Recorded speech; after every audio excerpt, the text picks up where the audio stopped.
Deuxième objectif et règle d'or plutôt, deuxième règle d'or, c'est apporter un soin particulier au narratif et au design. Donc là, on n'est pas juste dans une question d'esthétique, il s'agit vraiment de rendre l'information claire, attractive et compréhensible par vos collaborateurs. Donc concrètement, ça passe par plusieurs points.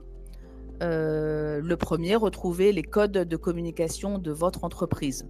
Le tutoiement ou le vouvoiement, la charte graphique de votre entreprise, les visuels, idéalement vos propres visuels et non des visuels libres de droit.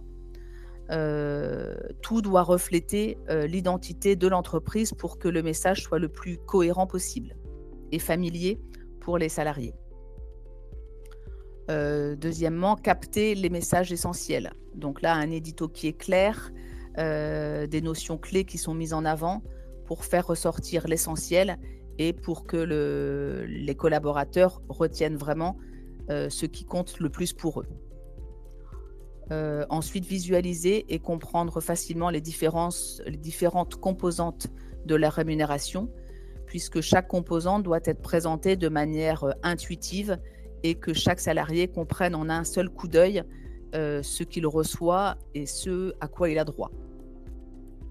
Et enfin, identifier les informations complémentaires que les salariés n'ont pas forcément en tête, les heures de formation, la QVCT, l'index égalité homme-femme, etc. Donc l'objectif, en fait, il est vraiment simple, c'est à la lecture et à la consultation du BSI, les collaborateurs doivent comprendre rapidement et sans effort l'ensemble des composantes de leur rémunération et ils doivent se sentir aussi valorisés. Pour ce faire, on a en fait identifié 3 pièges majeurs à éviter. Le premier piège, c'est de produire un BSI sans édito. En effet, il est vraiment essentiel de prendre la parole, d'introduire le BSI, de revenir sur 2 ou 3 points clés de l'année, engager les salariés sur l'année qui vient, pour éviter que le BSI ne reste qu'un simple document froid et informatif. Le deuxième piège, c'est remplir un BSI qu'avec des chiffres. Le BSI, s'il est uniquement constitué de tableaux, de chiffres, ne sera que peu consulté parce que les collaborateurs vont vraiment avoir besoin de comprendre le sens derrière les chiffres et il faut vraiment faire de ce support un support facile à comprendre. Et enfin, troisième piège, donc visuellement, reprendre la charte et c'est tout. Donc votre BSI, effectivement, doit coller à votre charte, mais pas uniquement. Il doit comporter un design réfléchi, faciliter la lecture pour rendre l'expérience de consultation agréable pour le collaborateur.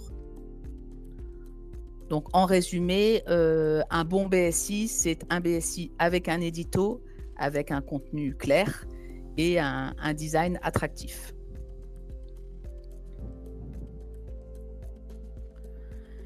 Donc un BSI bien conçu doit construire une narration simple et lisible et ne pas être une liste interminable de données.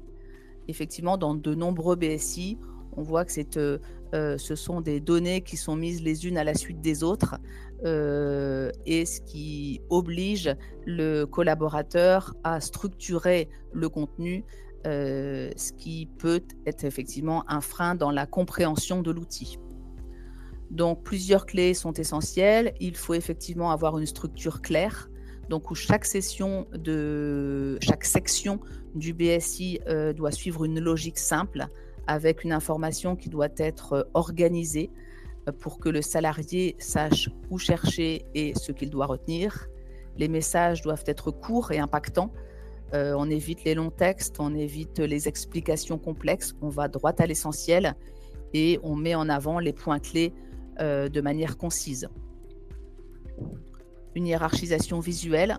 Donc là aussi, on essaye de bâtir un squelette autour du BSI, une réelle structure avec des titres, des sous-titres, mettre des couleurs, des icônes, des éléments graphiques qui vont aider à guider l'œil et à distinguer les informations importantes des détails secondaires. Des chiffres mis en scène grâce à des infographies, des illustrations, donc pour vraiment, visualiser rapidement l'ensemble, des composantes de la rémunération et ensuite une mise en forme aérée, accessible et agréable, avec des espaces, avec, de la typographie, des couleurs harmonieuses pour vraiment que le BSI soit agréable à lire et inciter les collaborateurs à consulter l'intégralité du document.